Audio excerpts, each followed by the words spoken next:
American Freedom Radio Network proudly presents, live from Phoenix, Arizona, The Truth Denied Talk Radio with host Roxy Lopez. Join us here for topics you won't hear on mainstream news, such as chemtrails, GMOs, Morgellons disease, and much more. Humanity is 7 billion strong. We are the majority. And now, live from the Valley of the Sun, your host, Roxy Lopez.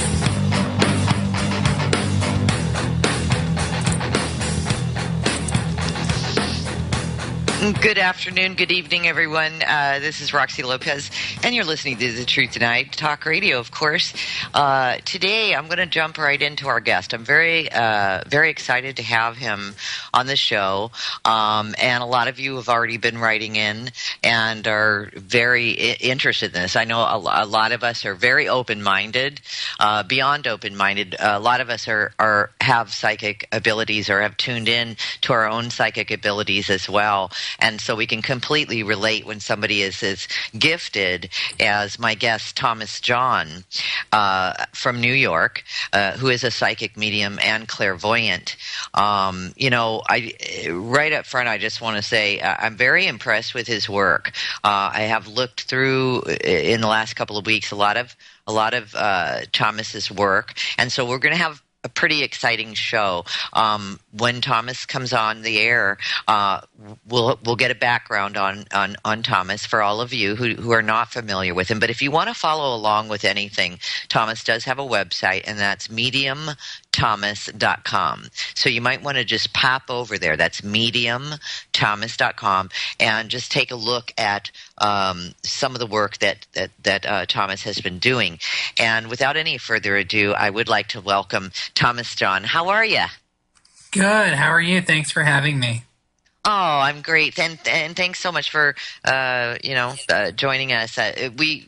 We just love when we have the opportunity to talk with somebody special like yourself, and I do say special. I was looking through some of the work and some of what you have to offer, and some of your YouTube stuff, which really helped me to sort of synchronize with you, just get to know you a little bit better.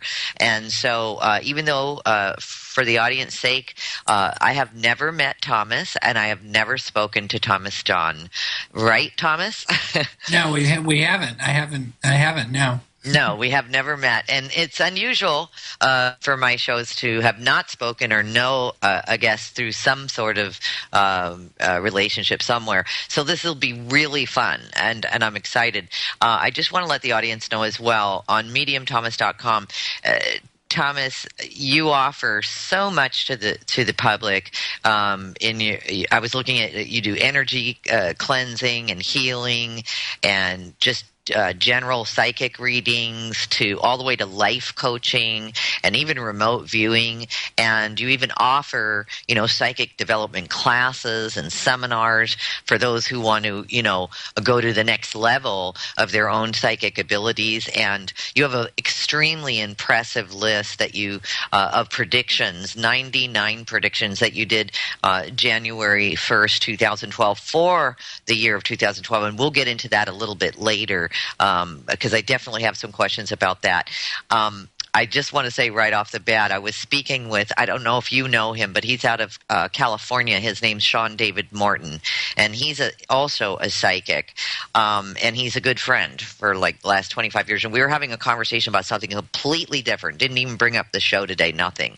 And your prediction number 99, he is also predicting prediction number 99. So those of you who want to know what that prediction is, you need to go to mediumthomas.com and go and see what we're talking about.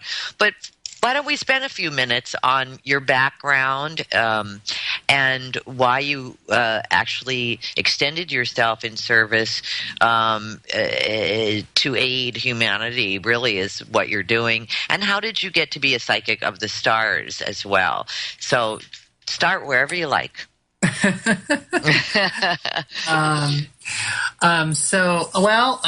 been a long, it's been a short journey, but it's been a long journey. I mean, I grew up with, a Catholic family, very religious, traditional. I mean, like all parents, my parents, they probably just wanted the best for me. And they sort of were not connected with, anything. I don't come from a family of psychics. Nobody in my family has this ability really besides me.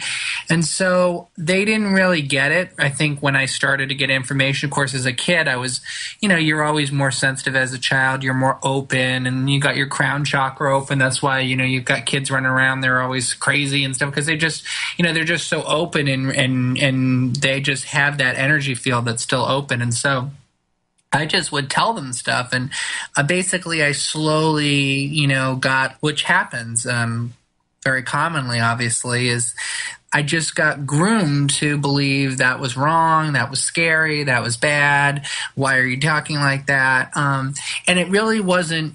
I mean, my parents didn't wish me ill will. They just didn't. They didn't get it really, and so I went a total 360 degrees. I went to college. I double majored. I was going to go to graduate school.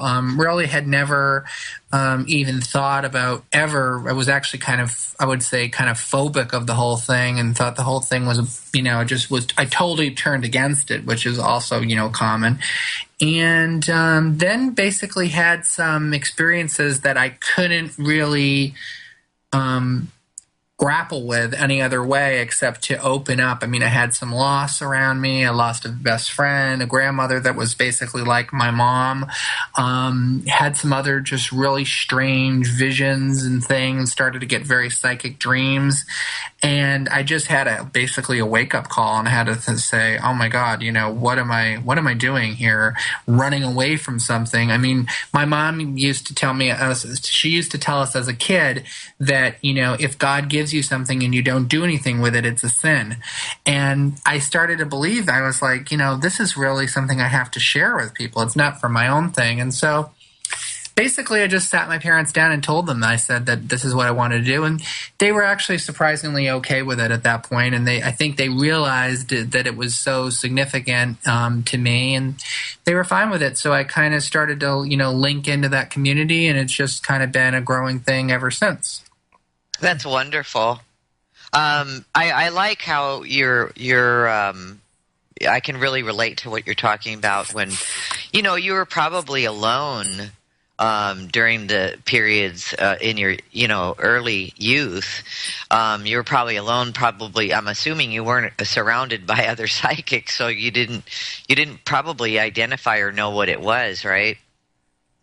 No, had no idea what it was. I thought that it was natural at first. I mean, of course, when you're a kid, you have no reference point. I mean, I remember, on Sunday nights, there used to be that song, La Bamba, and we used to dance to it as a family when I was a little boy and my sister was born, and we used to, on Sunday nights, we'd all dance in the living room to La Bamba. And I remember going to my friend's house on a Sunday night. It was like my first sleepover as a kid, and I remember being shocked to learn that everybody in my town didn't get together on Sunday nights in their home and dance to La Bamba. But it's like, when you're a kid, you don't have any reference points. So how are you supposed to know? So that's why when people say, well, when did you first know you were psychic? I mean, you had this experience I didn't really know I was psychic until, it was probably 20 or 21, because I didn't know what the heck is a psychic. I never even heard of it before. I mean, sure, I heard the term psychic, but I didn't know really that I didn't connect the dots in any way. I just thought, it was always, you're more sensitive. Oh, you're more creative. Oh, you're kind of Tommy's a little weird, but it wasn't like, oh yeah, you're a psychic clairvoyant and you talk to dead people and angels. I mean, it was like, so you don't realize that until you have a reference point. And that's why I think it's so important to not force it on people, but to have avenues. I mean, I would love to see a time, 5, 10, 15, 20 years from now where, you can take an elective in high school psychic development. I mean, why not, But, I mean, we're so far from that right now. Well, and you make a really good point, Thomas. It's, there are so many, most of my friends have some level of psychic ability, but I don't know if for you, if you agree with this, I personally think that it is a sense that we all have. It's part of our makeup, but like what you just said, we don't focus on it or train it. Like if you want big muscles, you go to a gym and train, or if you want to learn how to improve writing novels, you go to school to learn how to improve your skills. Anything really. And so you make a good point by saying that maybe there should be an elective in school so that those who choose to work with their psychic abilities can. And hence, I think that's probably why you opened up part of your psychic development classes, because you probably recognize that everybody has this, and that you could aid people in developing their psychic awareness. Yeah, and I totally agree with you. It is something that everybody has, and it is something it's something that everybody has, and it's something that everybody has the ability to have. And can everybody use intuition and connect with spirit to improve their own life? Yes, I don't know if everybody can do it, for other people maybe, but that takes a lot of work and practice and, a lot of dedication and probably some natural ability. It's just like probably, running marathons. I mean, probably there's not a lot of, it's probably not everybody in the world can run a marathon, but I bet a lot more people can run marathons than do. So. Right, and I get that too. That some people are, which hence I use the word gifted. Some people are more gifted. It's sort of like my past is.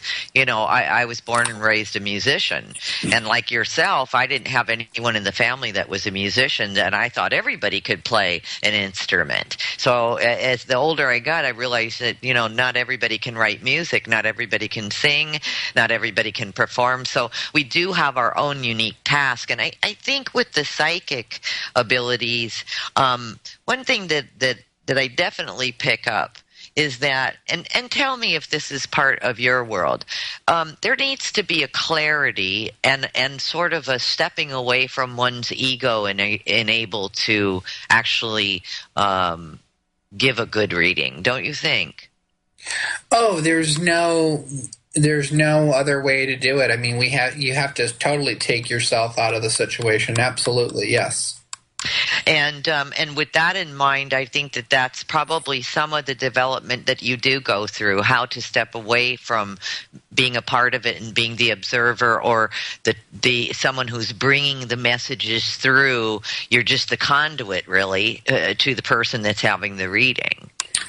Yes, you certainly are, and that's why, I mean, it's interesting, too, when I have people who come for readings and they say to me, well, I had a reading with you 2 years ago, and don't you remember that, I'm thinking to myself, no, of course I don't, because it's not my information to, keep, and it's your information. I always tell people I'm just the telephone wire. So if you don't like something that I say or you don't, agree with it, I mean, I have at this point such trust in the information that I receive that I would say, of course, there's always a rate of error with anything, but I would say 90% of the time, if I give something and somebody says no, it's usually because they either are not ready to hear the information or they're not thinking about it, or they're so nervous that, I mean, I've had people when I've given readings, who's Sue? Oh, I don't know a Sue. And then they call me, a day later and say,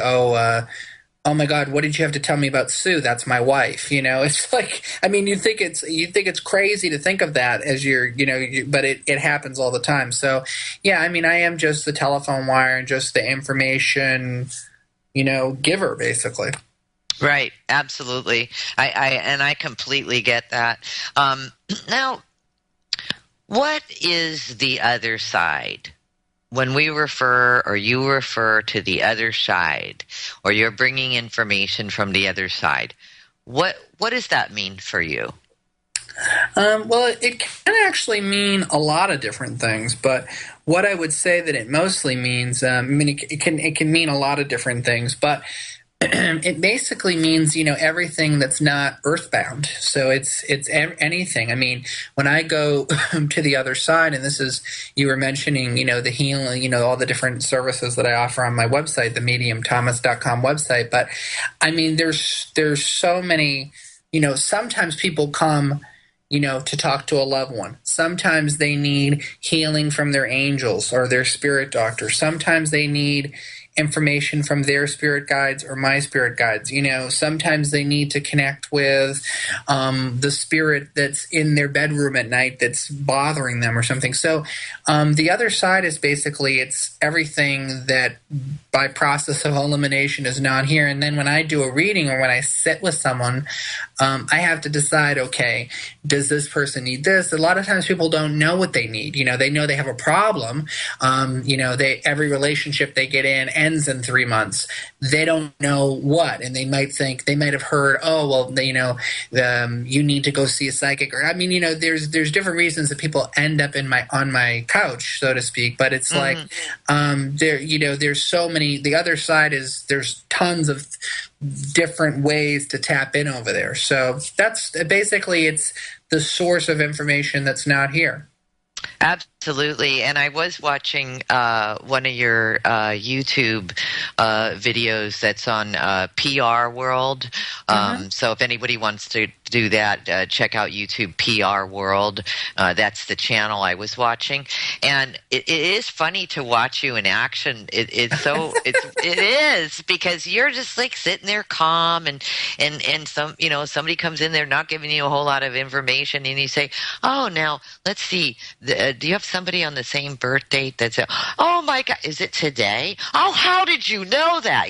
People flip out. It's funny. I'm like sitting there laughing along with them, because they laugh when you give them some of the information, but at the same time, they're shocked. Like, how did you get right to it? And it looks like, from what I've seen of your work, you don't waste anybody's time. They book an appointment, they come in, they sit down, and you're already talking about what you're picking up, and you're blowing their minds, aren't you? It's funny. It's really funny. They don't, I think they might have had a little set of questions or something, and we'll talk about that when we get back from the great break. I want to talk about what's the difference between a psychic and a medium.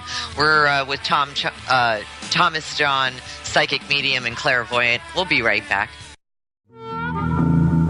Okay, we're back with the Truth Tonight Talk Radio, and we were just asking our guest, psychic, medium, and clairvoyant, Thomas John. I was just asking you, Thomas, about the difference, maybe, or the truth about psychics and mediums, if there's a difference between the gifts, or if they're the same, and if you practice both or one, or if you could just give us a little journey into that world. Yes, of course. I mean, basically, they are very similar in a lot of ways, but they do have some distinct differences. A psychic is someone that tells you about your past, present, future in terms of life events. Might talk about your love life. It might talk about your job. It might talk about your career. It's all sorts of stuff like that. A medium is someone who more speaks to people that have passed away. It's someone who, if your father crossed over, you want to talk to your dad, you want to talk to your parents, your grandparents, your, whatever is over there for you.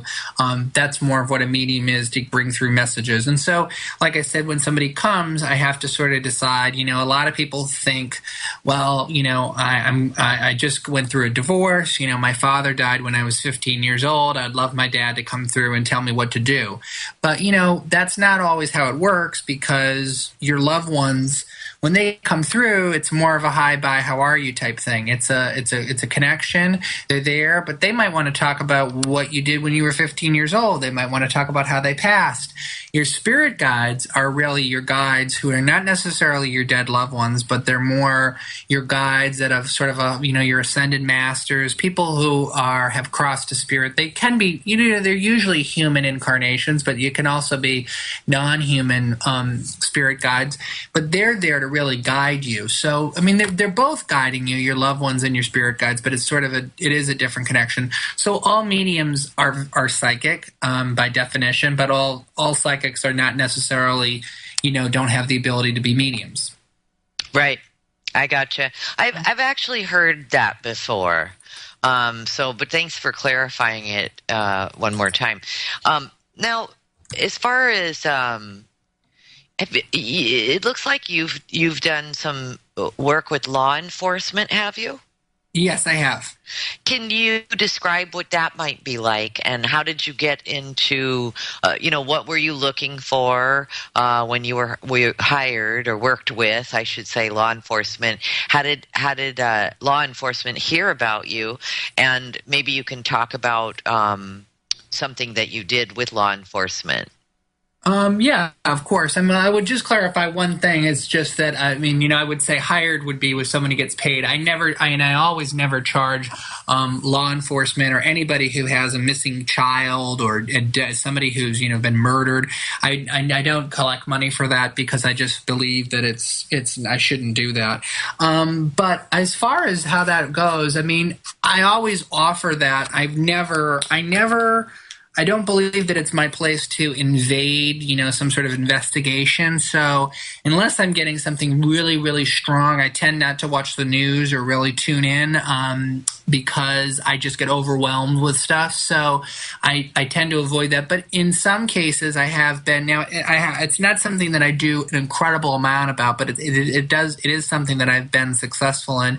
I've more often than not been contacted by the family. I find that law enforcement, it's nice to think from the movies that, police officers are open to psychics, but I actually find that in general they don't really want anything to do with it, and they view it as kind of a liability, which is unfortunate, but that's been my experience.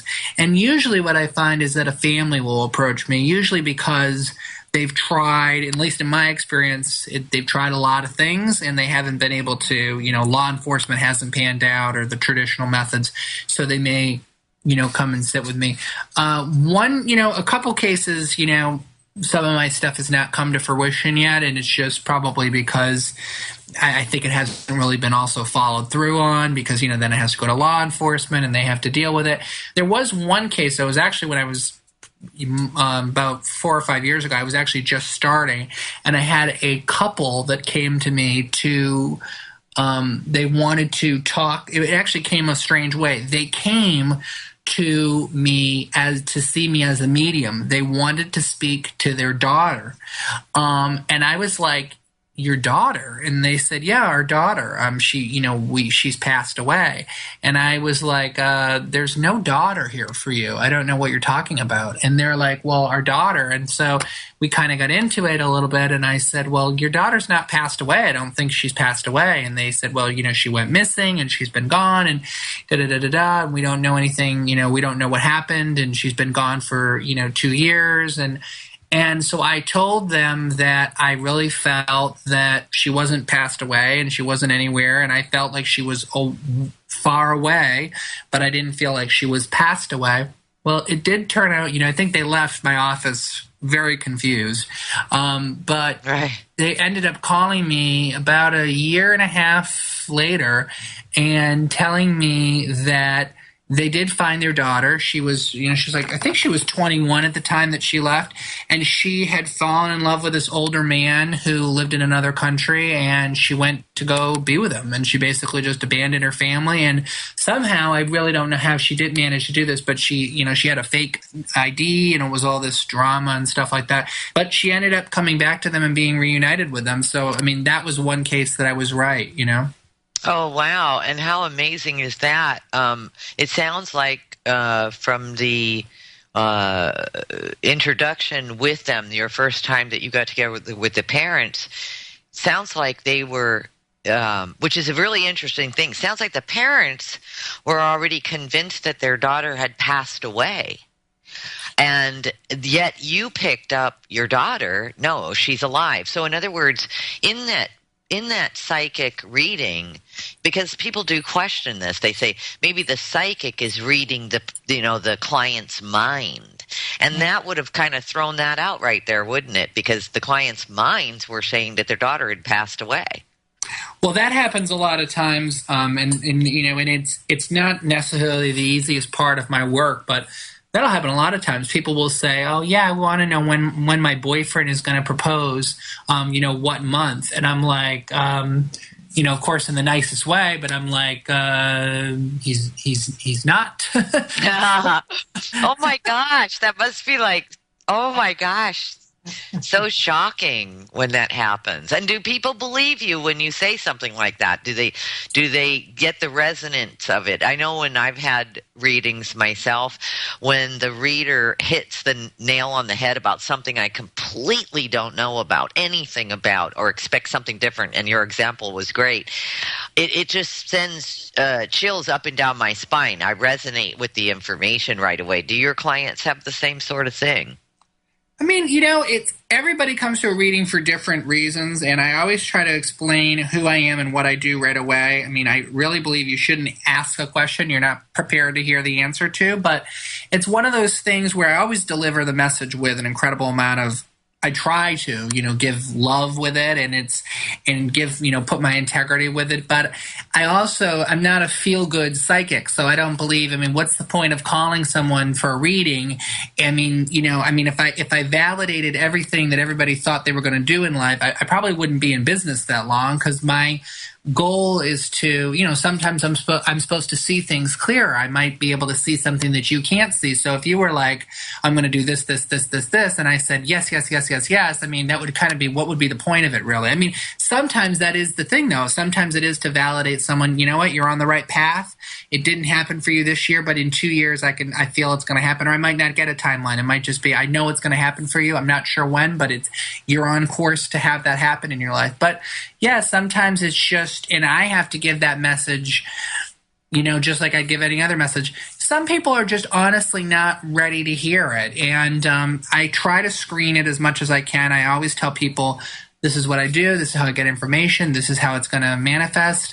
And if you are interested in that way, I'd love to give you a reading. Otherwise, maybe another time. But yeah, it's just sometimes people don't want to hear that. And I'm sure that happens at every line of work, Oh, sure. No doubt. Which leads me to ask the question, how do you receive your information when you've got a client? Do you hear something, or do you get a vision, that type of thing, or do you hear a voice, or have guides that tell you what's going on, or their guides are telling you? How does that all work? Basically, you're talking about, clair abilities, and those come from everything. They come from clairvoyance, clairaudience, clairsentience, claircognizance. It's just it's just the clear senses. So, I actually use all of them. I use, sometimes I see things, sometimes I can feel things. Like, if I may feel how someone's feeling at the right at a certain moment. Sometimes I see things symbolically. Sometimes I do hear things. I would say, in general, I actually have probably all my clairs are developed, but I think probably actually claircognizance is my strongest clair, which is actually the most pain in the butt clair to have, because it's just like it's clear knowing. And so sometimes I just know stuff, but people are like, well, what are you seeing? Well, what are you thinking? What are you feeling? What are you hearing? And I'm like, I'm not, but I don't know, but I'm getting, and it's almost like, I don't know. It's almost like when, you might be sitting in your studio and something just pops into your head and you have no idea, like, why am I thinking of that person? I haven't talked to that person in 10 years.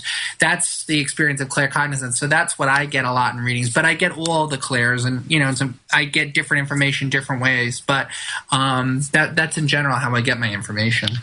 I do have a question, Thomas. Can you turn it on and turn it off? In other words, the way what you just described, I see you walking down the street in New York City, and you've got a cup of coffee in your hand, and you're walking, and you turn a corner, and all of a sudden you hear this and you hear that from the office buildings, and somebody's thinking this, and somebody's. Does that ever happen to you? I just saw that. Your guides were psychically showing showing you my afternoon on Sunday. No, I'm just kidding. You know what? It's something that requires enough concentration that, no,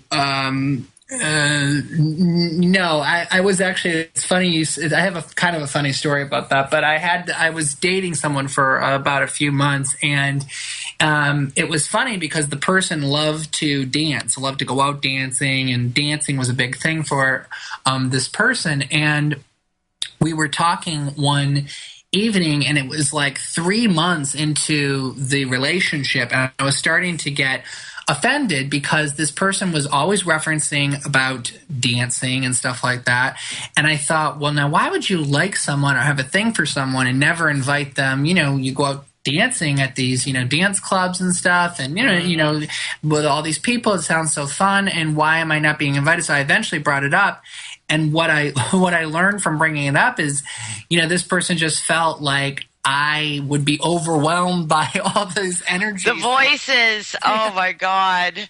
So, it requires enough concentration that it would almost be like me saying to you, well, can you broadcast your show as you're on the treadmill and reading your magazine and drinking? I mean, it requires too much for me to. So sometimes, yes, something is so strong, and it will probably happen maybe once every few months where I've been in lines before, I've been in a restaurant, or I've been on a date, and I'm like, oh crap, I'm getting a message. And it's kind of is an oh crap, because I hate to have my own day disturbed. And I, right. I get it. That's why I asked the question, because it's like, yeah, you're giving up, you need your own personal time out, and you don't need to be bombarded by the world around you, By the way, were you living in New York? I don't know this about you, but were you living in New York when 9/11 happened? Well, actually, I am, I'm going to date myself, but maybe in a good way, but I was actually a senior in high school. Oh, wow.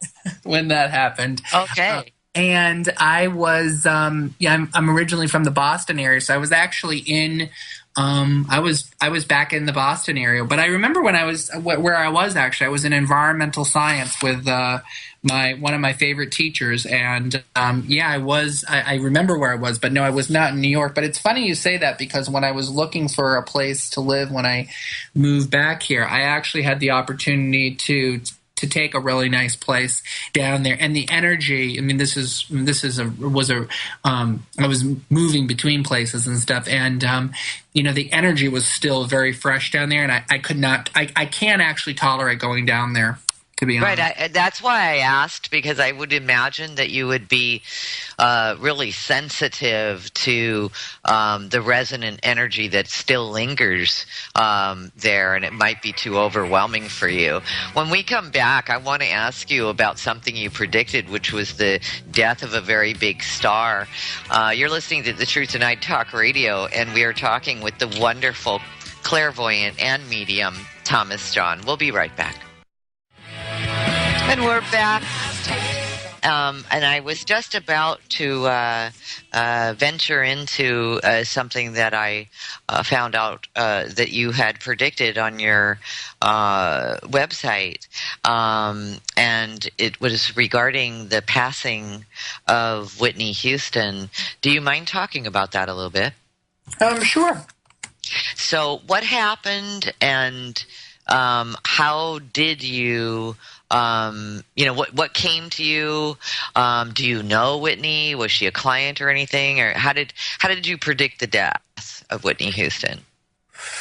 Well, at the beginning at the end of every year, for the past, since I've started doing professional psychic work for the past 5 years, I have sat with my guides in a full trance for about 12 hours a day towards the end of the year. And I do like 3 12-hour days of this. And I basically connect in a different way, but I just ask to be given all sorts of information, anything that I need to share with people. And I did this because I was told by a psychic that I see myself. When I started to get back into this work, she told me that I had to do this. She said, part of your thing is that you're, you have to, you're going to have to give messages about the world, like prophecy. You're going to be giving prophecy, which is not really something that I was very interested in doing. I was interested in working with people more one-on-one. So I did this at the end of 2009, at the end of 2010, at the end of 2011. So 2009, I just kept all my predictions to myself. I just wrote them down, and I actually didn't look at them until the end of the year. And a lot of things that I said ended up coming true. And so then I did the same thing for 2010 because I would never want to give, information that's not valuable. So did the same thing at the end of 2010 and more stuff that I said came true. And so in 2011, the end of 2011, I actually released my predictions and I broadcast them live on the air on January 1st. And I also posted them all on my website on January 1st. And then, they were all distributed from there. And so that was one of the things I received in meditation is in trance was that Whitney Houston was going to have a serious medical issue, that it was going to be very sudden, and that she was going to be, in the news for that, and that she actually may pass away from that. So then it happened. So, and there's been a lot of cases like that. And I do get information about, people are like, well, why do you get information about celebrities? Well, it's because they're part of our I'm tuning into the general, the conscious mind of society, the larger collective unconscious and the collective spirit. So, celebrities are a part of that. And so of course, I would make sense. I would get information from that. Absolutely. Now, when messages like that come through, when you were doing your meditations in 2011, towards the end of the year, and when you get a message like that, are you disconnected from it emotionally? So is it just another fact that you write down, or when you get a message like that, does it hit you emotionally at all? It generally does not, only because I asked. I have to go into readings and information intent with the intent of not getting that information, not getting the emotions behind it, because otherwise it would be too draining to me. So in general, I don't. There has been some instances, that one was not one of them, but there has been some instances where something has really shook me to the core. And that's generally when I connect with a spirit who's passed away, usually younger spirits. But if I pass with someone and somehow they find a way to almost get inside me, and so I can start to cry, but it's almost like it's them crying through me, usually. But that will happen. But I try to protect myself from that, not because I don't feel sorrow over loss, but because otherwise, I would be like a complete nut job to do. A basket case of emotion. Well, it sounds like you're empathic as well, obviously. So yeah, you'd have to be sort of somewhat guarded. But you've explained it very well how to separate it out. What do you think are some of the biggest misconceptions about what you do as a psychic?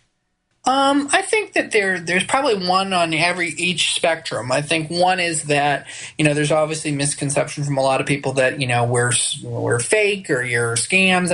I'm constantly in the place of, I'm like one of the few professions where where you have to prove yourself at a cocktail party. Though I was reading an article the other day that said 85% of people who go to a party will actually, if there's a dentist there, they'll say, hey, I got something you got to look at. So I guess I'm not the only, but it's like, sometimes, that gets a little old, and I think that that's a misconception. First off, that I have to prove myself. Why do you wouldn't go to a doctor and be like, well, can you can you kind of like check me out a little bit, and kind of like, if you do my eyes and my ears and my throat and I like it, maybe I'll let you do the rest of my body. I mean, we don't do that. I mean, so it's the same thing. That's probably a misconception that I have to prove myself, or that I guess that I take advantage of people, because people will do that. Sometimes they'll assume that because I'm a psychic, I'm a gypsy or a scam or whatever. I don't know what that really comes from. And then I would say on the other end of the spectrum, some people feel like, oh wow, you must be like, you're God, so you know everything, and but that's just not how I get information. I mean, you might come to me and say, I'm going through a divorce, my house burned down, I just found out I have cancer. What do I do? Well, maybe I'll get some information, but I'm not going to be able to sit there and, write down, 15 steps that you're supposed to do in this order. I mean, that's just, sometimes we have to go through lessons. So it's kind of like, I would say both, Absolutely. Appreciate that. Now, I would like to ask you a couple of questions, and I was going to say for the listeners, next hour, at the top of the hour, we're going to open the phone lines for you to be able to speak with Thomas John. So the number to call in for the show is 218-339-8525. So if you want to start calling, I know that there were a couple of callers on the line when we just introduced Thomas, and I'm sorry we weren't able to take those calls. So if you want to call back at the top of the hour, 218-339-8525, and we'll definitely take your calls. About your list of predictions for 2012, I do have a couple of questions. One of them is, you're great. You covered Earth changes, and you talked about advancement in the world of technology, basically at the airports, and some fingertip scanning abilities, maybe on Apple or iPods, and maybe some sort of app or something. And one of them that I'm interested, of course, being that I'm broadcasting here in Arizona, two things that you brought up I thought it was very interesting for the state of Arizona. One of them was the racial wars break out in Arizona, New Mexico, and Texas. Can you say anything more about that? Well, when I saw that image, I can tell you sort of what the image I was seeing is. I was actually showing a lot of stuff with Mexico for some reason. And I was just looking at those predictions the other day, because once I channel this stuff, I sort of put it away and don't even think about it. But the other thing is that I felt like it was very political in nature, like it might even be, an uprising of somebody. And that's, I think, why the location was with Texas, Arizona, because I felt like it was coming in from Mexico. But I mean, we sort of already, it hasn't been located there yet, but I mean, I think that energy is already here. I mean, there was that racial sort of war type of thing, but it seemed like it was like almost like a foreshadowing of that, with that, that little boy that was in the news, that was, or not the little boy, but the young man who was, shot by the police officer. And I mean, there's sort of that, I don't know. I mean, I think also with the election coming up, it's like, it's like an issue. So I just felt that's what I was feeling from that. I remember seeing Mexico, though. Okay, great. And thank you. And what about your prediction, 30 to 50 people trapped under the ground in Arizona again? Yeah, that felt very scary to me, and when I felt like it would go a long time. I really felt that these people were not. I felt like actually they were not equipped to handle the situation. So I almost felt like they were like tourists, or they were just like families or something, because it didn't feel like they were like, workers or something like that. So that's what I felt from that. I feel at the moment, for some reason, that should be happening like very soon, almost like maybe even in the next month or two. Oh my, I'll definitely keep an eye on that.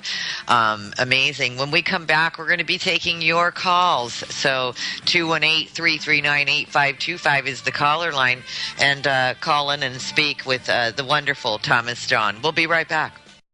And we are back with Thomas John, psychic medium and clairvoyant. It's just a wonderful conversation that we're having with you, Thomas. And of course, I promised the callers that they'd get to call in and ask you a question or two. And so we do have some callers on the line. For the rest of you who are just joining us, we are with Thomas John from New York City, psychic medium and clairvoyant.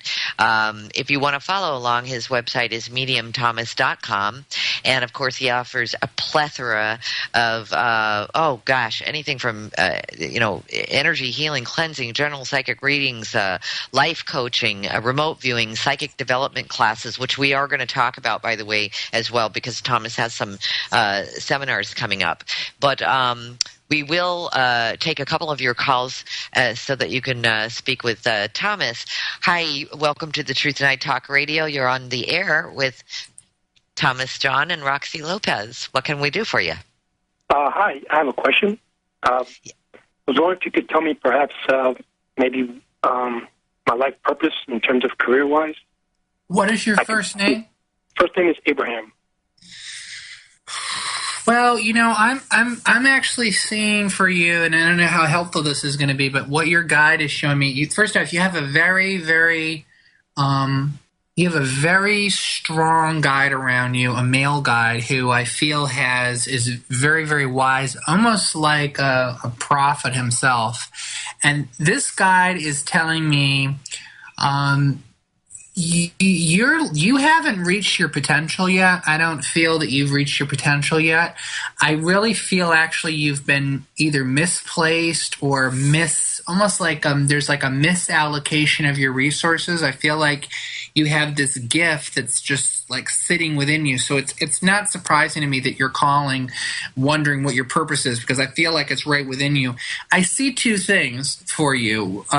One is that you're supposed to teach people. I don't feel as a teacher, though. I really feel maybe more in like not like a teacher like, you go to a school teacher, but I feel educating people or somehow teaching people how to do, like, it's not really in classes, but I just feel like you're supposed to educate people, almost to teach people how to do what you do or how to do a certain thing. But it's not like formal education is what I'm trying to say. So it might be more like mentorship or something like that. I also see for you that you're going to start your own business of some sort, because I see gold coins around you. That means like entrepreneurship, basically. That's my symbol for entrepreneurship. So your life purpose is also to start some sort of business.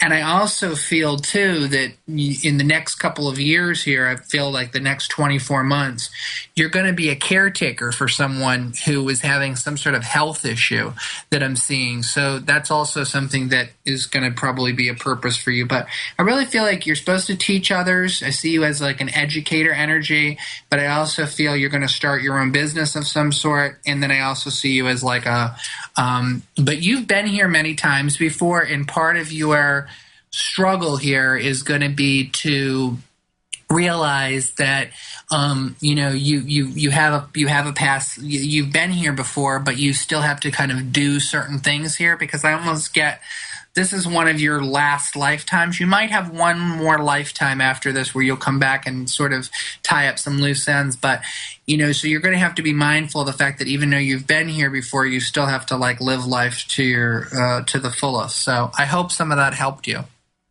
Yeah, I could see the caretaker aspect of it because of my mom's been kind of sick, and I've been taking care of her slowly.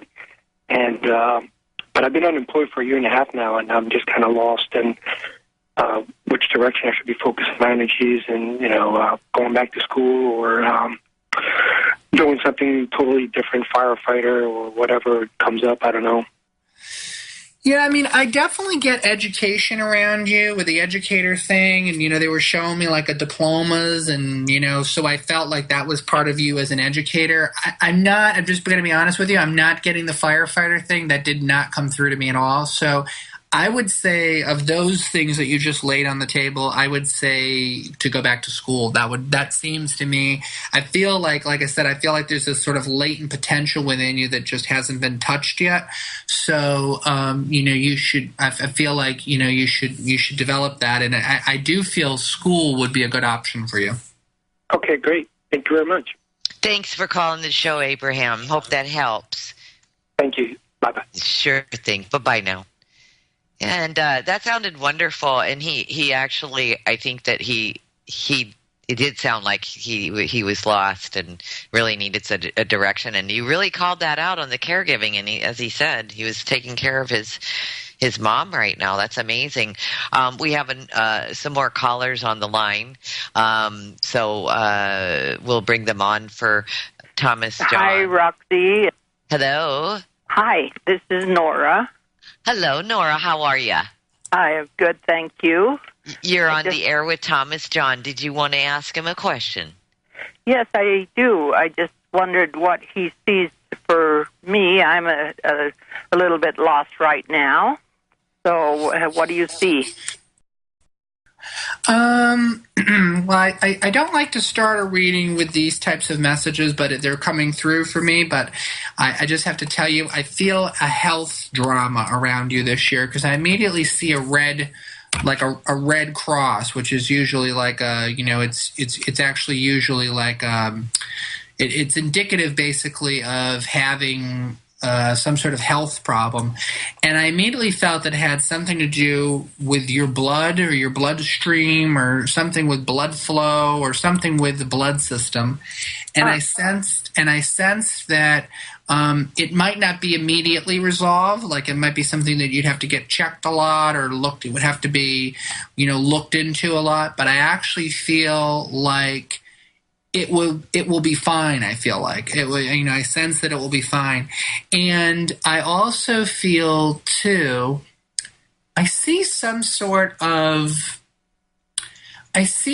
a lot of stress about money, like not enough money coming in or anxiety about finances, though they're really telling me your money might not be plentiful this year. It might not be like you'll have tons of money, but you're going to have enough to get by. You're not going to have any sort of, you're not going to like lose something or something's going to, go away or, you're going to like bankrupt or something. But they are showing like I feel a little bit of a shortage of money or not having enough money.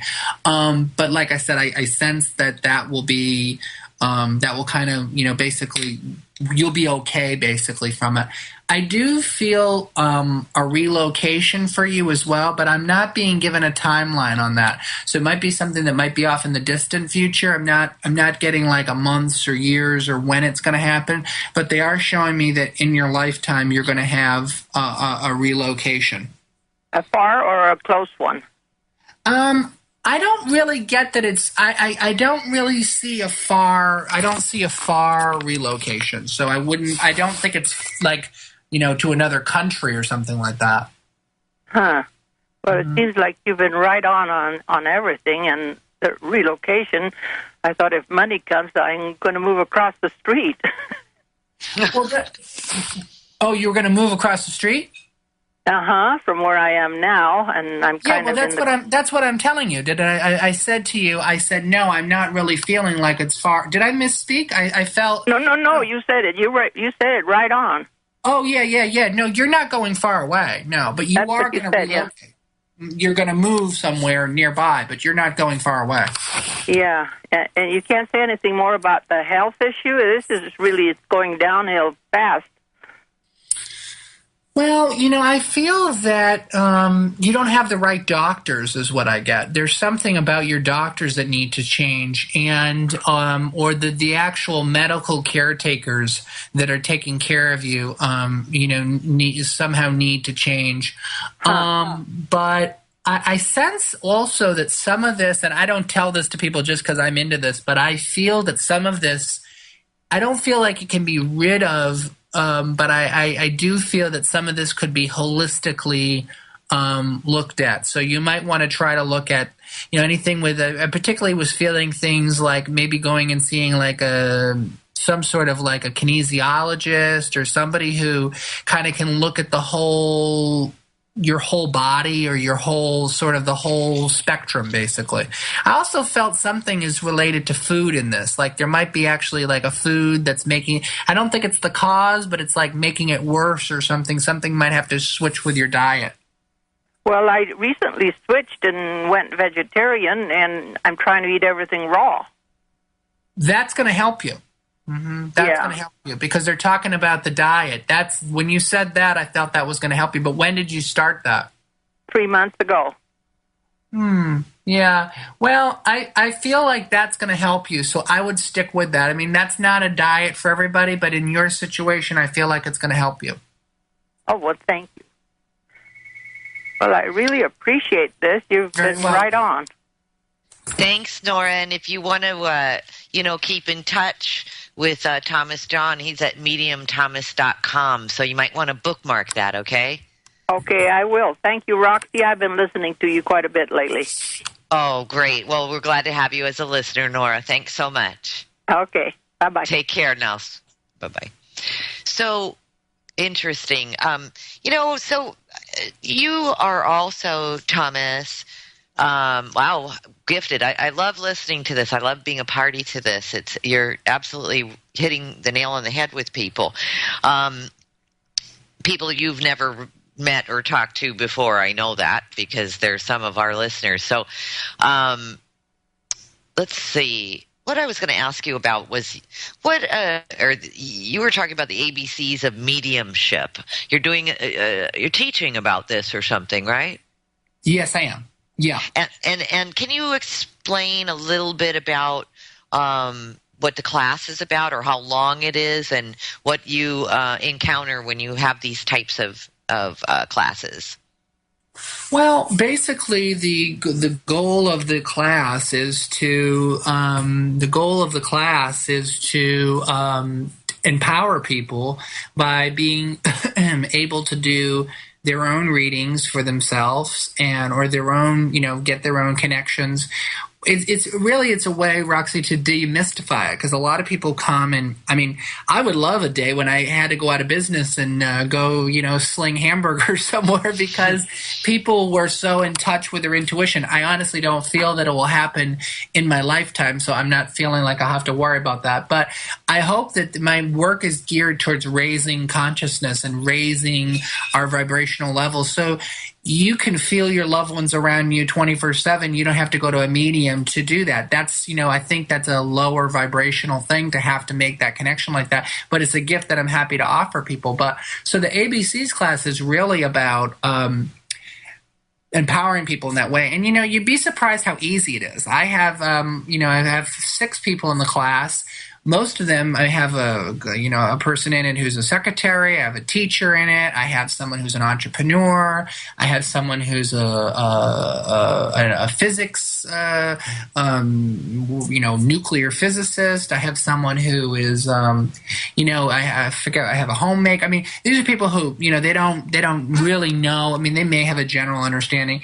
And in the second class, we'd only met twice. I brought them right in when we were going to start to connect, and I just showed them a picture of somebody, a living person, and I just told them, what do you get? What do you feel? And a lot of the stuff they told me was just, boom, boom, boom. They just started in, and a lot of it is me teaching people to overcome fear, because people are like, they're like, it was uncanny, the stuff that was coming through, and they were writing stuff down. And then when I went through, I said, well, you got cancer. Why didn't you say cancer? Oh, I was scared to say that. I didn't want to freak anyone out. But, the person had cancer actually. And you couldn't tell it from the picture. It was an older picture too of the person before they had cancer, but they now have cancer. And so it was that type of stuff. Oh, I didn't want to say something freak, So, but it just goes to show, you don't have to go to school for 20 years to, get these abilities. And so it's all about empowering people. That's what the class is about. Which is absolutely fabulous. If I was in New York, I would come to one of your classes for sure. It sounds fabulous. We can always learn something new. And you've got something coming up in the fall as well, right? Your psychic boot camp? Yes, and that's a similar thing. Actually, the class that I'm doing now is pretty much on is on, is more on mediumship. So the goal is to eventually connect people with, their loved ones and stuff. But the psychic boot camp is just kind of across the board and teach people how to do, clairvoyant readings, meet their guides, overcome their own obstacles, a little bit of mediumship. It's kind of a little bit of a fruit platter, but it's just like the class label sounds, it's very intensive. So. Now, how long do these classes last? I mean, are they a week long or just a day seminar? How long are they usually? I teach them in all different formats, but again, it's I less is more, really. And one of the best things that I can do is I just like to take them to the cliff and basically put their parachute on and push them off, because the more you sit there and try to it's just really something you have to just start, and you have to just do it, and you have to just get comfortable with it. And the more you try to sit there and try to finagle and people start guessing and they start using their intellect, it's all hardwired. And so basically, I never teach it more than, like my ABCs and mediumship class, it's 4 2-hour classes. And then you're done, goodbye. You go out, then you're done. The psychic boot camp is going to be 4 sessions. So. 4 sessions, that sounds great. I think that's probably just enough as well, too. When we get back, I'm going to ask Thomas a question that I think all the audience will want to hear about this one. And don't forget to call in if you have some questions for Thomas. It's 218-339-8525. And we'll be right back with the Truth Tonight Talk Radio. Thanks. All right, welcome back. We are speaking with Thomas John, psychic medium and clairvoyant, and it's been a very exciting talk so far, and we don't have a whole lot of time left with him. We've got a half an hour left. I can't believe how fast it went, Thomas, already. Time flies when you're having fun. Time flies when you're having fun, and you're the kind of person I would love to hang out with, because you're a whole lot of fun, for sure. Obviously, the audience is enjoying you as well. And for those of you who want to call in and speak with Thomas or ask Thomas a question, it is 218-339-8525, and we will take another call, and then I have a question for Thomas, so we'll take the caller, though, ahead of that. Hi, caller, 204 is your area code. What's your name? And you're on live with Thomas John. Hi, Roxy. It's Izora calling. Hello there. How are you? I'm so good. I'm glad I got through. I've been listening to your shows, and I finally managed to get through one night. Oh, good. That's terrific. Yeah. Great. Yeah, I've been enjoying. Yeah, I've really enjoyed this gentleman tonight. It's been a great show. And I don't really know that I have a question that's really specific. I guess because I'm one of your listeners, I think it's fair to say I live under a fair amount of stress because I know what's going on, and I guess I just would like to know if he sees anything for me. Okay, and what is your first name again? It's actually Ray. Ray? Yeah, R-A-E. Oh, okay. All right, so you just want to know, what does the universe have to tell you, or what's going to be happening for you? If anything. Right. I actually feel for you, what I see here is that they're showing me that they're your guides. I see an angel guide around you. I see a pair of twin angels that are around you, twin girl angels, and when I see them, they're almost trying to push you ahead a little bit, and I feel like you have a lot to talk about, and I think that you have a lot of understanding of the world, the complexities of the world, the sort of daily trauma that we all go through, and I feel that you are wounded, but it's in a way that you can actually empower people. And I feel that what Spirit is trying to get you to do is, instead of keeping the knowledge maybe to yourself or they're trying to get you to They're actually putting a quill pen in my hand, like they're telling you go write or channel the information in some way so that almost other people can benefit from it. Because I actually feel like you're very, I don't know if you're well read, but you're very educated on certain things. I feel like you have a researcher energy to you. You know, you really like take on stuff and you absorb it, and they're just basically trying to guide you to give some of that back, which I feel like you've started to do, but it's like almost like beyond maybe your comfort zone, maybe a little bit. I feel for you that I feel like when you have friends, they tend to be like friends for life, but you're kind of not picky, but you don't open up to everybody. And I just feel like they're trying to get you to be more comfortable to share this knowledge that you have, that I feel comes from a very pure place, and sort of share it with the world. They're not showing me that this is going to be very easy for you. You're going to have a lot of obstacles with this, and you're going to have a lot of negative thinking about it and thinking kind of what's the point, or why don't we just give up? And I see those types of almost catastrophic thoughts coming through you. But that's what I feel your guides are trying to, get you to do, basically, or what their focus is for you right now. Oh, it's so absolutely amazing. It's so right. Thank you. You're very welcome. It makes perfect sense. Yeah, it makes perfect sense to me. I've heard all this before. And it's the same message every time, and the reasons I haven't are the same as what you've said. I just want to say thank you very much. It's just great to talk to you, and thanks so much, Roxy. Your show is fabulous. Oh, thank you. Thanks, Izzy. I'm glad you called in. Wonderful. Okay, thank you. I'm going back to listening. All righty, doll. So, that was absolutely fantastic, and I'll tell you why later, Thomas. Why I'm sitting here, I have tears in my eyes with what you just told her. I do have a question. What is the most bizarre reading you ever had? Are they all bizarre? Well, to be honest with you, yeah. I mean, in a way, they are, because they're human, and everybody's kind of got bizarre. They're all bizarre in their own way. My mom, I always say to my mom, I said to my mom once, "Do you believe in aliens?" She goes, "Yes, I do." She goes, "They inhabit the planet Earth."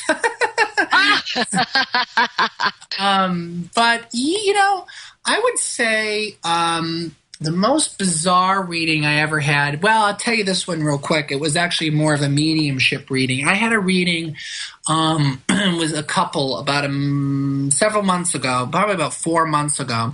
And the couple, the woman called me. I book about a month in advance. I'm just like totally booked. And she goes, "Oh my God, I need an appointment. I need an appointment by Saturday." And I didn't have any Saturday appointments. I didn't have any appointments before Saturday. She goes, "Well, I'm getting married, and I really, when I book someone, I run their credit card. It's all paid for, it's confirmed. So I couldn't go ahead and cancel someone who had waited a month. That wouldn't really be fair. But I just kind of prayed about it, and I said, please, if this woman really needs something before Saturday, find a way." Well, sure enough, the next day, 3 people canceled, which never happens to me.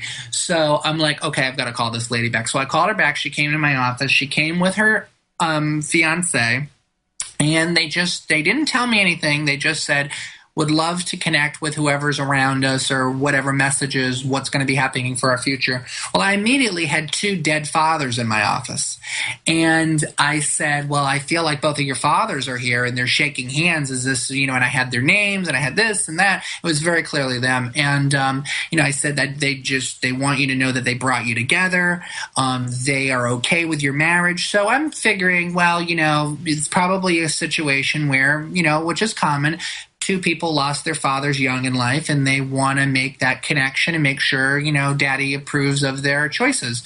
Well, little did I find out, as she starts breaking down crying, and she was like hysterical in my office. She, because I'm just getting pieces, flashes. I said, I know someone was shot. I knew all this stuff, and it all made sense. At the end, she goes, "My dad killed my fiance's father. And they had a fight, at a bar, and my dad killed my fiance's dad. We did not know each other, and we met through the past. And then her father, the sad part is then, well, not the sad, I mean, even more sad, the father then was like, oh my God, I just killed someone, and then he shot himself. So both of the fathers were in spirit, and they were over there, and basically this woman, wanted to make sure, is his dad okay with the fact that this whole thing was so confusing for her. So I would say I was like, damn. It's funny to think about now because I just thought the whole thing was so nuts. And she did too. It was just, that's pretty crazy, so. Yeah, no kidding. And then it's almost like you just stumbled into this, like a movie. That's a big plot and all these people die and so forth. Wow. Crazy stuff. And she didn't know about it either, so you were picking up all this stuff and then she confirmed it? Yeah, she didn't say a word. She didn't even say my father's passed. I just was telling her boom, boom, boom. And I'm sitting here on is any of this making any sense? She goes, yeah, keep going. So it was, it was pretty interesting. I bet. And thank you. Now, what about, why do you pick 99 predictions to do, or was that something that your guides told you to do? Why 99? Why not 50 or 70? I'm not sure. I just, that's how many things I got. That's how many things you got, 99. That's interesting. And like you said, that it took hours and hours, 12-hour stretches of meditating to get it. What would you say is the most, out of the 99 predictions for 2012, that I know you have to go back and look at, but there might be one in particular that sticks out in your mind out of all of them, like your favorite or the one you hope happens? Because there's a lot of stuff about, that we would hope wouldn't happen, like the tsunamis in Africa or these, that's pretty major, or and some of the earth changes that you did describe. And for those of you who want to know what we're talking about, just go ahead and go to mediumthomas.com. And if you forget that, we have him already hooked up on our website and The Truth Denied, so you can always go to The Truth Denied and get any information you need to go to find for contact information for Thomas John. But what is the one that maybe sticks out for you the most that you're hopeful of happening for 2012? Well, I don't know about 2012, but what I do hope is that we finally raise our vibrational level to the point where we can all live, empowered, fulfilling lives, and we can all use our own tuition, and we can all, we can all do, sort of what I do. That would be the prediction that I would love to see happen. But like I said, I feel like we have many moons to go before we get there. And one of the things that we have to do is we have to start being, responsible for, what we do in the environment, what we do to each other, and how we live our own lives, and, these sort of self-destructive patterns we get ourselves into. And I think once that is all cleared away, but that's what I'm always thinking about. I'm always hoping for, envisioning, predicting, trying to channel a time when our vibrational level is raised to the point where we are fully living our highest good, 24/7, all of us.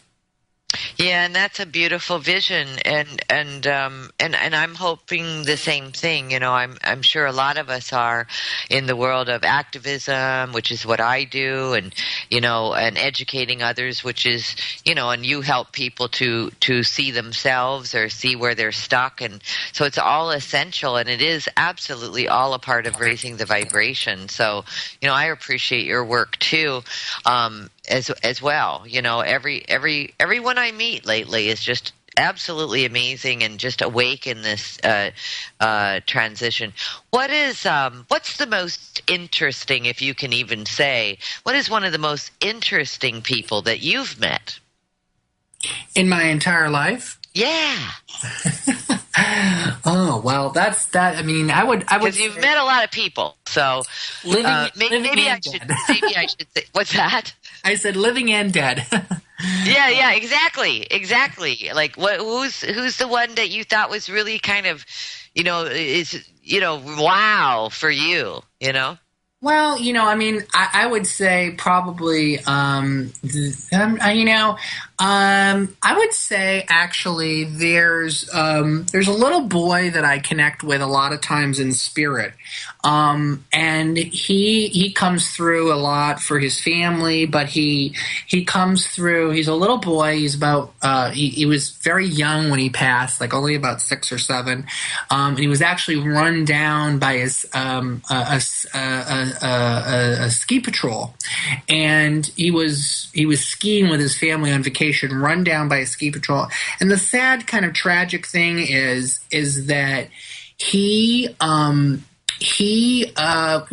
ski patrol was actually going to take on to go and deal with someone who was on a bunny hill that had their ankle broken or something. It was like a total non-emergency, I mean, I'm sure but this person was, he had a big ski patrol mobile, and he thought he was like a big, hot stud on his thing. And, I saw the whole thing going through, and he ran down this boy in his race to go, get his ego stroked to save someone, some college girl that had an ankle broken. And now he has to live with this the rest of his life, that he killed a 6-year-old boy.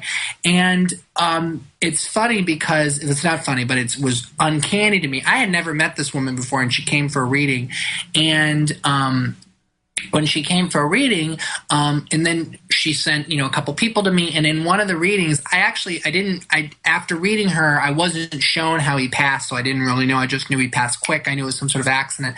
But it was in one of the readings later, when I think I read her friend or her sister, I forget, he told me that he was working with the other side and the spirits on the other side to make people slow down a little bit on the earth and really take stock in their environment. I just thought that was so powerful, that here's this 6-year-old boy that's trying to help people in the spirit world. I mean, he's like empowering all these people. So, I mean, I think spirit always surprises me, because sometimes they just say these things that you're just like, oh my God, like what the heck, And so I think but that boy sticks out of my mind as a spirit that I connected with that really blew me away. Yeah, no doubt, and I can feel that what you're feeling right now. It definitely, I can see why that blows you away, why you connect so well. And speaking of spirits, do you do any paranormal ghost hunting or anything like that? Investigations, or do you do any of that? Well, you know what? Hold that thought, because we'll answer that when we get on the other side of the break. I'm just thrilled. This has been a wonderful couple of hours with you, Thomas. When you have clients come to you, do you have some of your clients who are lost on their road, in their destiny, are confused, or do you basically find that because you do see so many individuals, so you have so many clients, in other words, do you find that a lot of people, when you bring through, especially on their destiny information, like they might, like the callers that have been calling in, they don't know where they're going, what they're doing, do you find in the last couple of years that you're A, having more people like that, and B, when you do give them their reading, do you find that you validate things that they already know? Yeah, so I mean, definitely. I mean, I definitely a lot of the times validate things that sometimes people just need to hear that again. They need to hear some sort of information that they know deep down inside, but it hasn't been laid out for that way. I would say, as far as, to extent, the answer is to the other first part of the question. We're all so wounded, we're like the walking wounded. So, we're all sort of lost. Even when we think that we have everything in order, we're probably more lost than when we're not. So I think that to an extent, everybody who comes from a reading is, we're trying to make sense of, we come here, we got 80 plus or minus years, and we got to figure out, well, what the heck are we supposed to do? And it could be a scary question, especially if you have something like, a divorce, a disease, a death, something that really calls into question, what you might have thought was your reality. So, in an extent, we're all really lost, though. Isn't that interesting? That's what we have in common. And when you say that we're all really lost, do you think that do we ever get the true answer? Or are we just sort of here to kind of carve and create and co-create, I guess, our world, our space, our own destiny? Is that where the lost might come from? That are we lazy? Are we lazy people? We're not lazy, but we are people that are based on fear, But we have to change a lot of this stuff from a cultural level. We have to raise children that don't learn that you can't do this and you better not do that, and sit down and go down and stay down and quiet down, and that's what we have to focus on, and we have to focus on sort of revamping, recasting our whole experience of the world. So I think as far as the answer, do we ever arrive? I mean, we're here to learn. This is only one stop on the train, and I don't remember a lot of my other lifetimes, though I do sometimes have visions of things and stuff that I feel I've been somewhere before. So my sense is that, we do eventually arrive, but this is probably one stop that we have of many, Sure. And that, I think that is encouraging, like the greats before us, and writers and lecturers and authors and artists. One thing that we know for sure is that we really need to enjoy the process. We really need to enjoy the now and stop future tripping, which is interesting, because I think for instance, when people come to you, I don't know that they're asking so much about their future as much as they're asking about the right now.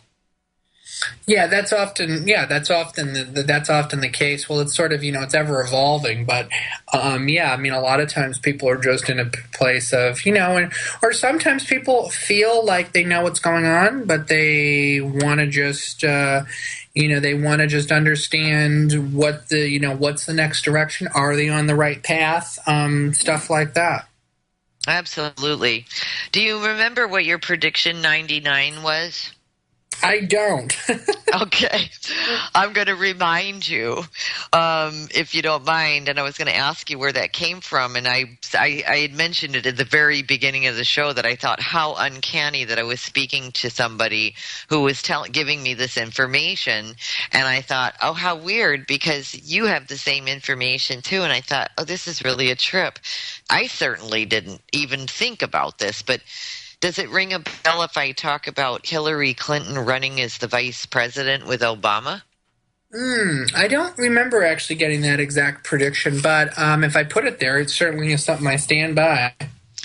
And well, do you have any resonance with it right now? I still feel like it's going to happen. Okay. I still feel like it's going to happen.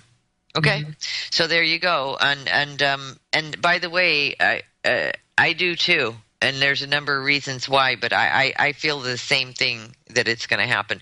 And then you had, I don't remember what number prediction this one was now, sorry, but there was mention of Tom Cruise and wife Katie Holmes splitting up. Right. I remember that. Remember that one? And is that sort of on the horizon still, or have they worked things out? Do you know? I don't really feel them permanently together. Oh, wow. No. So they're not sort of the soulmate kind of things, huh? I don't feel so, no. Temporary soulmates, maybe.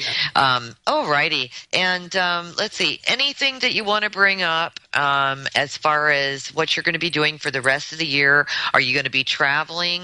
Are you doing any sort of Mayan calendar parties or anything like that? Or any besides your obvious in the end of December that you do your meditations for your predictions for the following year? What's on the schedule for the remainder of the year?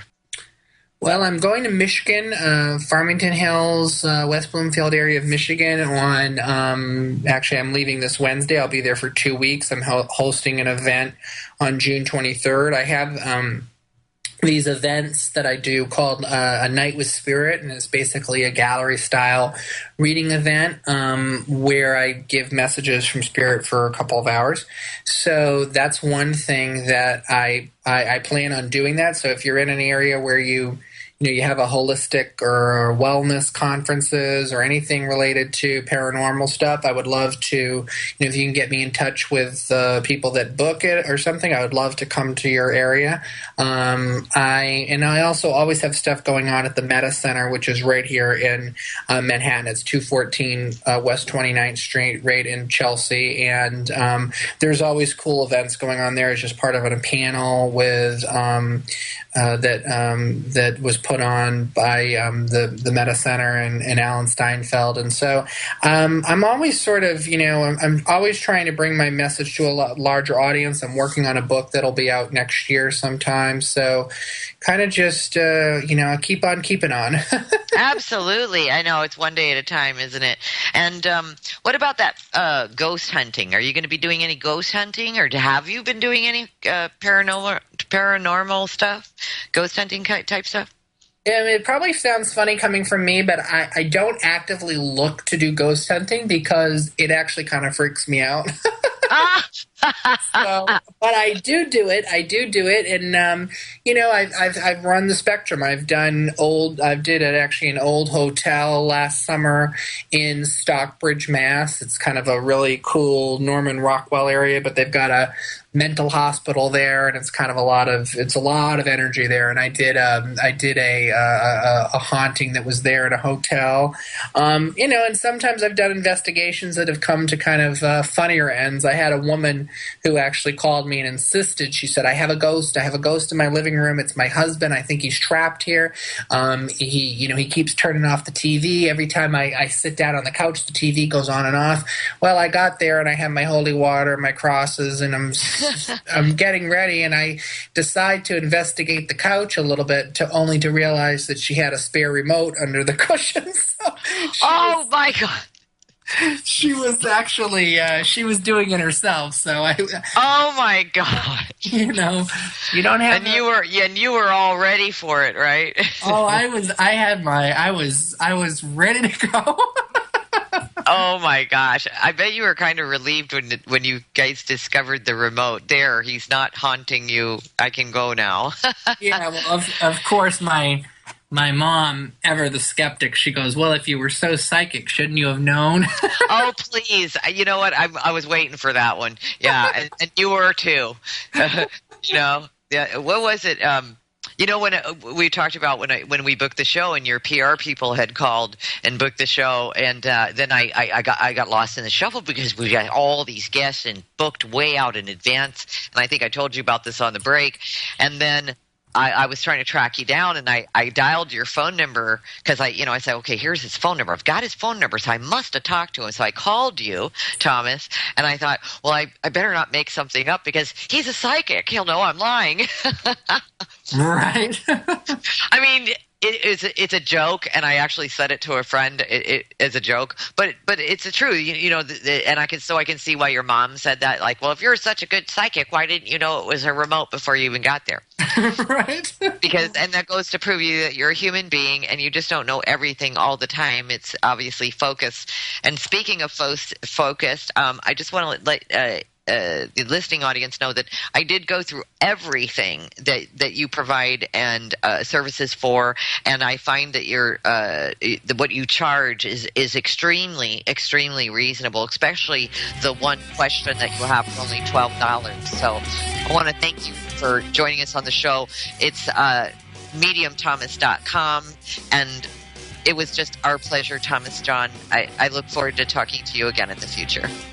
Thanks, Roxy. Absolutely. You're listening to The Truth Tonight Talk Radio. I'm Roxy Lopez. Have a great week, people.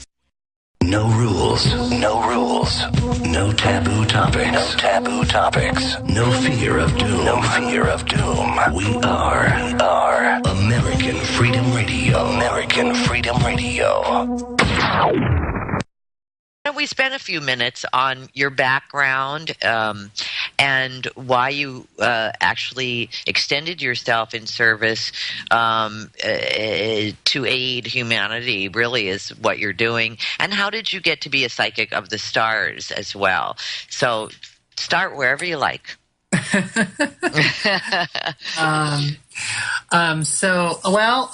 been a long, it's been a short journey, but it's been a long journey. I mean, I grew up with, a Catholic family, very religious, traditional. I mean, like all parents, my parents, they probably just wanted the best for me. And they sort of were not connected with, anything. I don't come from a family of psychics. Nobody in my family has this ability really besides me. And so they didn't really get it. I think when I started to get information, of course, as a kid, I was, you're always more sensitive as a child. You're more open and you got your crown chakra open. That's why, you've got kids running around. They're always crazy and stuff because they just, they're just so open and they just have that energy field that's still open. And so I just would tell them stuff, and basically I slowly, got, which happens very commonly, obviously, is I just got groomed to believe that was wrong, that was scary, that was bad, why are you talking like that? And it really wasn't, I mean, my parents didn't wish me ill will, they didn't get it really. And so I went a total 360 degrees. I went to college. I double majored. I was going to go to graduate school. Really had never even thought about ever. I was actually kind of phobic of the whole thing and thought the whole thing was, I totally turned against it, which is also, common. And then basically had some experiences that I couldn't really grapple with any other way except to open up. I mean, I had some loss around me. I lost a best friend, a grandmother that was basically like my mom. Had some other just really strange visions and things, started to get very psychic dreams. And I just had basically a wake-up call and I had to say, oh my God, what am I doing here? Running away from something. I mean, my mom used to tell me, she used to tell us as a kid that, if God gives you something and you don't do anything with it, it's a sin. And I started to believe, I was like, this is really something I have to share with people. It's not for my own thing. And so basically I just sat my parents down and told them, I said that this is what I wanted to do. And they were actually surprisingly okay with it at that point. And I think they realized that it was so significant to me and they were fine with it. So I kind of started to, link into that community and it's just kind of been a growing thing ever since. That's wonderful. I like how you're I can really relate to what you're talking about when, you were probably alone during the periods in your, early youth. You were probably alone. Probably, I'm assuming you weren't surrounded by other psychics, so you didn't probably identify or know what it was, right? No, had no idea what it was. I thought that it was natural at first. I mean, of course, when you're a kid, you have no reference point. I mean, I remember, on Sunday nights, there used to be that song, La Bamba, and we used to dance to it as a family when I was a little boy and my sister was born, and we used to, on Sunday nights, we'd all dance in the living room to La Bamba, and I remember going to my friend's house on a Sunday night. It was like my first sleepover as a kid, and I remember being shocked to learn that, everybody in my town didn't get together on Sunday nights in their home and dance to La Bamba. But it's like when you're a kid, you don't have any reference points. So how are you supposed to know? So that's why when people say, well, when did you first know you were psychic? I mean, you had this experience I didn't really know I was psychic until, it was probably 20 or 21 because I didn't know what the heck is a psychic. I never even heard of it before. I mean,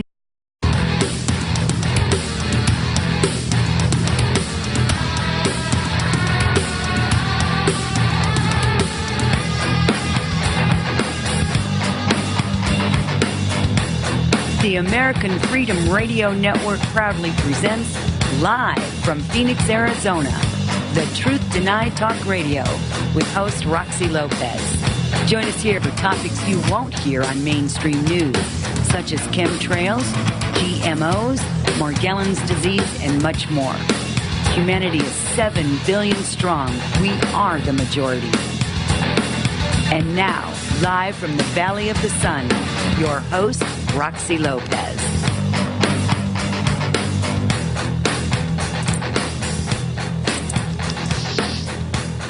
Good afternoon, good evening, everyone. This is Roxy Lopez, and you're listening to The Truth Tonight Talk Radio, of course. Today, I'm going to jump right into our guest. I'm very excited to have him on the show, and a lot of you have already been writing in and are very interested in this. I know a lot of us are very open-minded, beyond open-minded. A lot of us have psychic abilities or have tuned in to our own psychic abilities as well. And so we can completely relate when somebody is as gifted as my guest, Thomas John, from New York, who is a psychic medium and clairvoyant. Right up front, I just want to say I'm very impressed with his work. I have looked through in the last couple of weeks a lot of Thomas's work, and so we're going to have a pretty exciting show. When Thomas comes on the air, we'll get a background on Thomas for all of you who are not familiar with him. But if you want to follow along with anything, Thomas does have a website, and that's mediumthomas.com. So you might want to just pop over there. That's mediumthomas.com, and just take a look at some of the work that Thomas has been doing. And without any further ado, I would like to welcome Thomas John. How are you? Good. How are you? Thanks for having me. Oh, I'm great, and thanks so much for joining us. We just love when we have the opportunity to talk with somebody special like yourself, and I do say special. I was looking through some of the work and some of what you have to offer, and some of your YouTube stuff, which really helped me to sort of synchronize with you, just get to know you a little bit better. And so even though for the audience sake, I have never met Thomas, and I have never spoken to Thomas John. Right, Thomas? No, we haven't. I haven't, no. No, we have never met, and it's unusual for my shows to have not spoken or know a guest through some sort of relationship somewhere. So this will be really fun, and I'm excited. I just want to let the audience know as well, on mediumthomas.com, Thomas, you offer so much to the public.